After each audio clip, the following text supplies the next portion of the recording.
Hello everyone, and welcome to the 238th episode of Analyzing Evil, featuring Dementus from Furiosa, a Mad Max saga.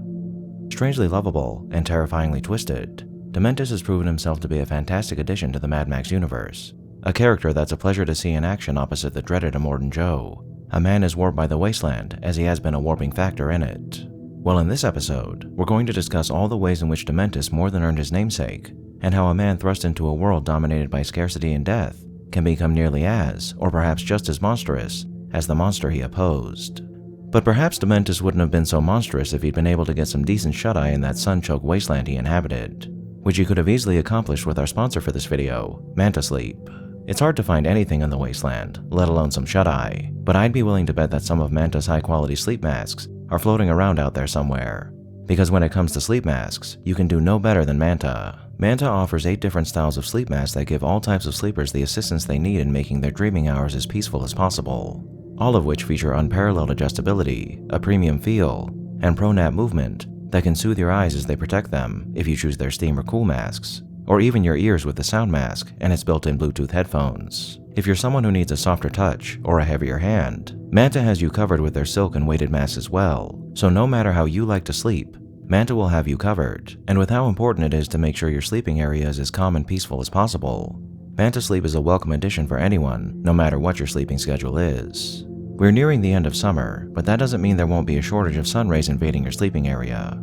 So if you're like me and the slightest sound and tiniest pinprick of light disturbs your slumber, head over to mantasleep.com and use the code VIOLE at checkout to get 10% off your order and enhance your sleeping experience today. Thank you, Manta Sleep, for sponsoring this video. Now without further ado, let's begin. As someone who spends most of his time with evil, I often get asked what scares me the most. Is it the serial killer lurking in the shadows waiting to invade my home and terrorize me in ways I couldn't imagine? Random violence on the street? The idea of an eldritch cosmic force tearing at the fabric of the universe, waiting to invade my mind? Monsters haunting the woods? Or aliens abducting me from my bed to unleash horrors upon me? No, it's none of those. Homes can be secured. Precautions can be taken when going out in the world. Aliens are an unknown at this point, and dark gods and monsters are solely the denizens of our imagination. Well, as far as I'm aware at least. And while any of these things could potentially come to rain hell down upon me at any time, when I think of them, or see them in various pieces of media, I don't feel an overwhelming sense of dread that's liable to keep me from sleeping at night. No, there is no man, no monster, no concept that causes my vile eye to quiver amidst its tentacles, save for one: war. But more specifically, nuclear war. War itself is a horrifying thing, and while all of us have a say in whether or not it occurs in big or small ways, it's often the case that war visits those who had no hand in starting it and utterly destroys their lives, and that's a damn scary thing to think about. But even during wartime, one can take precautions. You can fortify your home, gather supplies, arm yourself, and try to make the best of the worst situation our fellow man can place us in. And if you're prepared enough, or lucky, you might make it out. But nuclear war, that's another beast entirely. At any moment, bombs with the power to level entire cities could drop all across the world, and there's not a thing any one of us average citizens could do about it if the people at the top decide to press those buttons. And that's what scares me the most. Because save for cataclysmic natural disasters, there is no other phenomena that can destroy the world as swiftly and unexpectedly in the way nuclear bombs can. But unlike natural disasters, nuclear war would be a man-made catastrophe that can or could have been prevented if it occurs, which arguably makes it worse. Sure, you could build yourself one of those nifty bunkers to keep yourself safe if you have the funds, and you could even survive the blasts that decimate our world. But the question is, would you want to? Maybe. But you're either going to die immediately, or you're going to have to deal with a world that's been baked in radiation and all the hardships that follow. And regardless of whether or not you're stuck in a tin can of your own design, or you're left to survive in a world barely hanging on by a thread, the bottom line is, it's going to be a hellish existence that puts all other atrocities to shame. And that's made no more evident than in the Mad Max universe, a universe that birthed the crazed monstrosity that was Dementus. We know next to nothing about who Dementus was before the apocalypse ravaged the world, but we know just enough to understand how he came to be the man he is in this story. Like nearly everyone, Dementus lost people close to him in either the wars that destroyed the world or the chaos that ensued afterwards, specifically his entire family. for Dementus states that he once had 2 daughters that have since passed, and whether or not he was still in a relationship with her when his family perished, we can assume he also lost the mother of his children at some point as well, with his only reminder of them being a lone teddy bear that he carries with him at all times, save for when he granted it to Furiosa for a while, that is, the last remnant of the life he had before the world was sundered. And the fractured state of the world, the loss of his family, as well as his drive to survive at any cost, are the reasons why Dementus is who he is, and why he became a man so opposite of the family man he once was. As most of you will know, Dementus is responsible for murdering Furiosa's mother, but at the end of the film when Dementus is at the mercy of Furiosa, Furiosa says to Dementus that she wants her mother and childhood back, and Dementus gives the following response: "That's exactly how I felt. My own family, my own magnificent beauties taken so unjustly and immutably." A little while after this, he says the following: "I too crave nothing but revenge. I've been waiting for you. I've been waiting for someone like you, someone worthy of me. No honor, no rule of law to sort things out, just 2 evil bastards out here in the wasteland." Furiosa replies by saying that she is nothing like him, but then Dementus says, "You are me, already dead. To feel alive, we seek sensation, any sensation to wash away the cranky black sorrow, and it leaves us for a moment, but then it comes back, and we have to do it all again, and we need more, and each time we need more until too much is never enough. We are the already dead little d."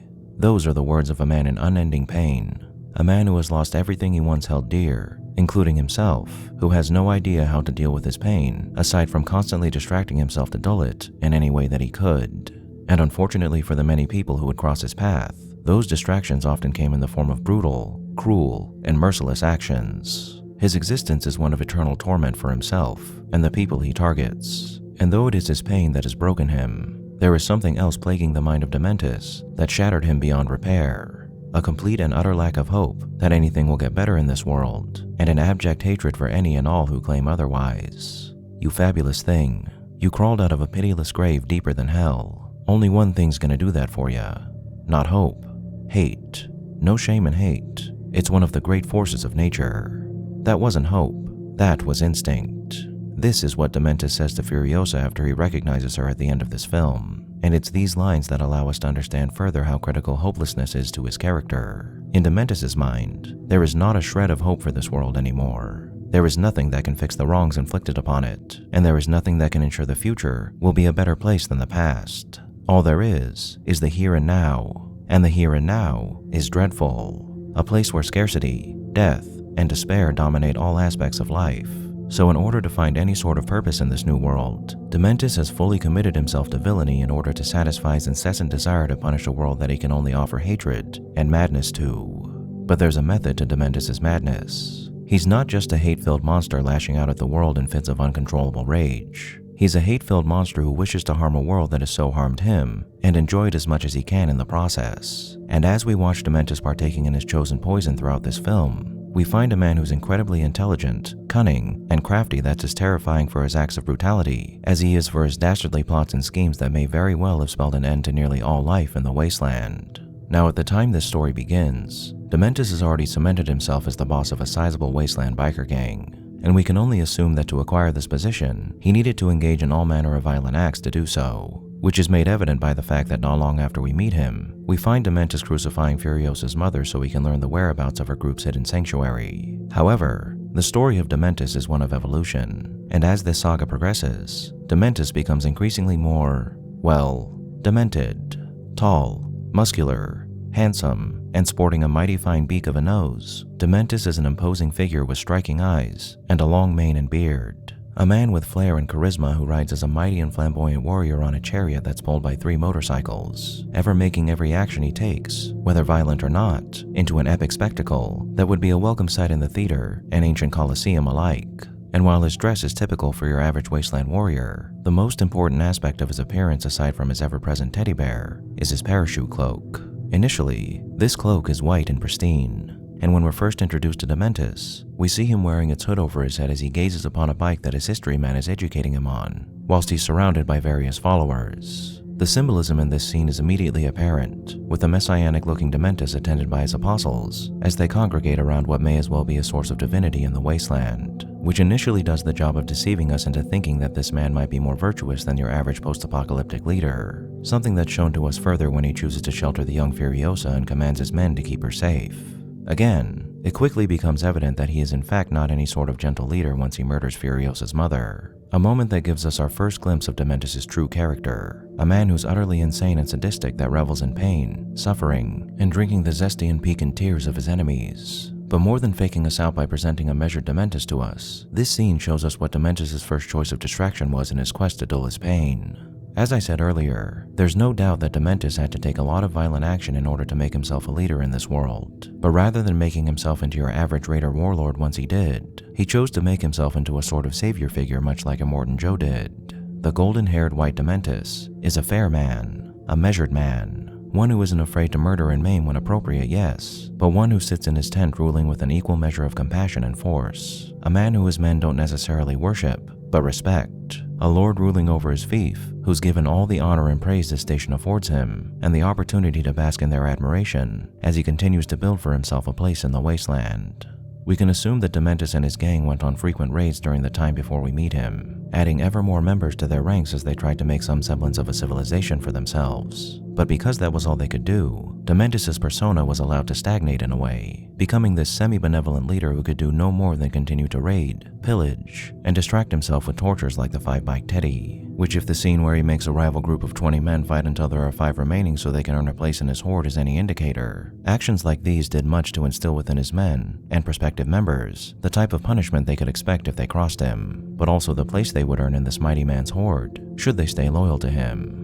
And so Dementus continued treading this path for a considerable amount of time, and as a man who had no other options, he must have been as content as he could have been given the circumstances. Once he was given a glimpse of something more though, that would all change. When Furiosa and her mother were delivered to him, Dementus saw only one thing: opportunity, but not the opportunity to provide for himself and his people a new society free of the hardship they'd endured thus far, but the opportunity to become more than the lord that he was, a man who could secure a power base that would make him a veritable king of this new world and provide him with the resources he'd need to distract himself in any way that he wished to. After being denied knowledge of the green place from Furiosa and her mother though, he continued to rampage across the wastes in much the same way he had been for years. But once he and his gang happened upon a stray warboy and learned of the Citadel, he found opportunity once more, and after being bathed in skyblood, the Red Dementus is born. The man who was no longer a raiding barbarian, but a conqueror, one that was hell-bent on consuming all before him and assimilating it into his new kingdom. It's during his attempted siege of the Citadel that we're first treated to Dementus' cunning, for when he arrives, he doesn't start shooting. No, he makes a grand speech about how the men who lead the hungry, water-starved people who live there are taking advantage of them, and how he has arrived to liberate them from their torment. But a bit of agitation amongst the masses was no match for the fanaticism of Immortan Joe's warboys, and Dementus was forced to retreat.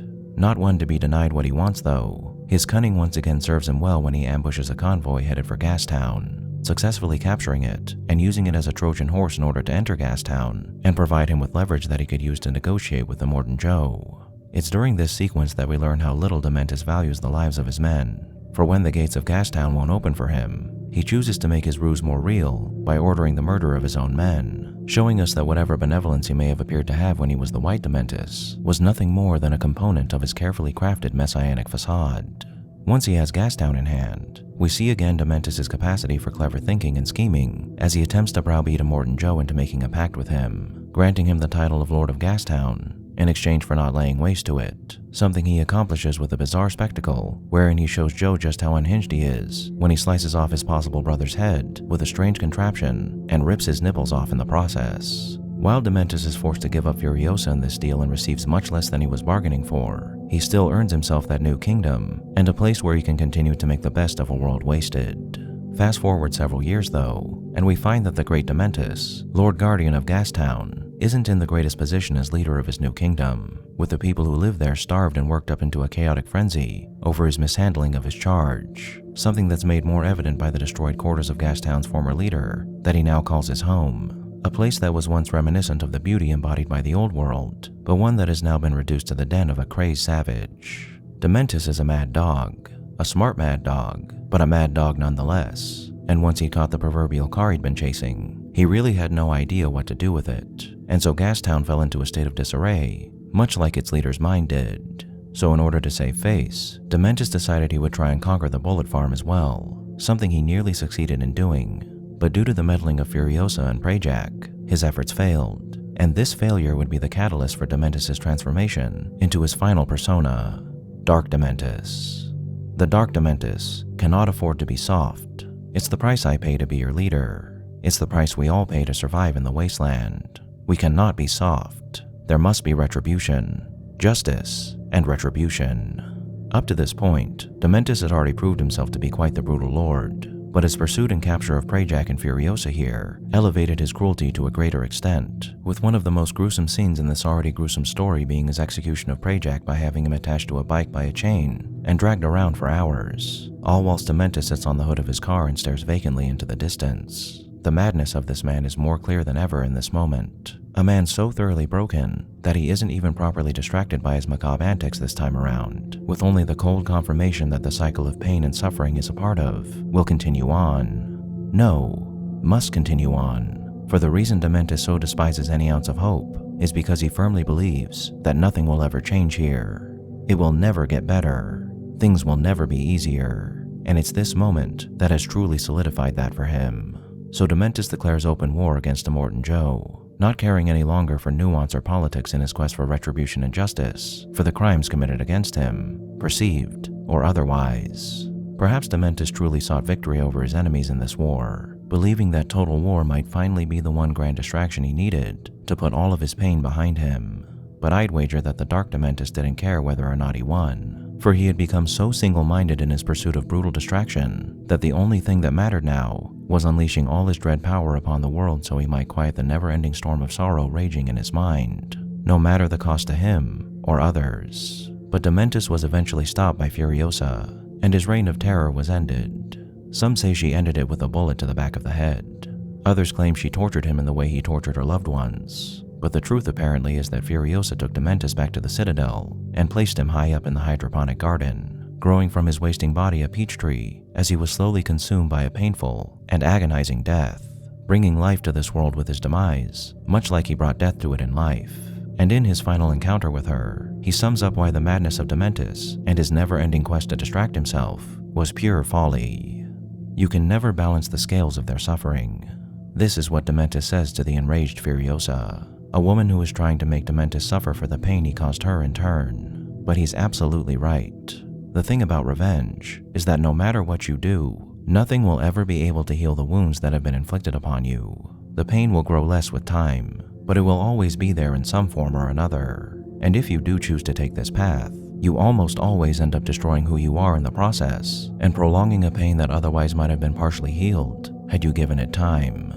Dementus is the end result of a life dedicated to revenge, a man who cannot bring himself up from the pit of despair he was thrown into to be anything less than the demon that he was. And that is the tragedy of his character, a man who was so destroyed mentally and emotionally to the point that his only option was to become a monster. Part of the tragedy of Dementus' character is that in some ways, he must have known that he'd lost his mind, for a man who calls himself Dementus was surely aware of the mad depravity that were his actions, a man who, even when he was presented with the opportunity to forge a new relationship with a girl he may have been able to call a daughter, couldn't even manage to do that, and instead abandoned her to another monster to endure decadent suffering as one of his future wives. And Dementus is a character that in many ways was the perfect foil for Max Rokotansky, a man who also lost everything he had, but one who still managed to stay sane despite all that he'd been through. However, even though the plight of Dementus was incredibly sad, it doesn't measure up to the suffering endured by the many who weren't fortunate enough to be at the head of their own biker horde, or that of the countless individuals that he harmed. Even so, Dementus' story is possibly a more poignant example of what horrors a post-apocalyptic world can unleash upon people than the day-to-day suffering of your average person is. Why? Because his character is a perfect example of just how thoroughly a world laid to waste can destroy you. For this family man, one who so loved his daughters that he would carry a reminder with him every second of every day, was transformed into a demon who became the exact opposite of the loving man he once was, a total destruction of a man's soul by the gravest errors of mankind. And that, my friends, is why a war that could bring the world to its knees is such a terrifying thing to me, because if it doesn't steal your life from you, it will obliterate you in every other way that it can. Physically, mentally, emotionally, until you no longer recognize yourself. Until the person staring back at you in the mirror is nothing but a shade of a lost world that you can never return to. For no matter who you are, whether you're one of the wretched many clinging to life as you suffer under the thumb of your so-called betters, or one of those precious few betters, you as a person are all but destroyed, and if you aren't careful, remade into a creature that's nothing more than a dark reflection of the purest of evils. Thank you all for tuning in to this episode of Analyzing Evil, and I hope you've enjoyed. What are your thoughts on Dementus? Did I miss anything? Let me know down below, and leave a suggestion for a villain you'd like to see featured while you're at it. If you like this video, hit that thumbs up button, and make sure to subscribe if you haven't already. A big thank you to all of my subscribers, my patrons, my members, anyone who's decided to honor me with a super thank, and especially Elijah Kai VA, our Dark Lord channel member. And a most vile thank you to those whose names you're seeing on screen now.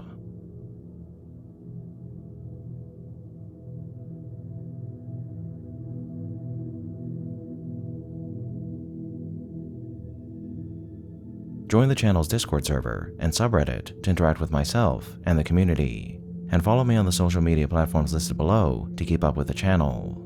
As always, thanks for watching, and I'll be seeing you soon.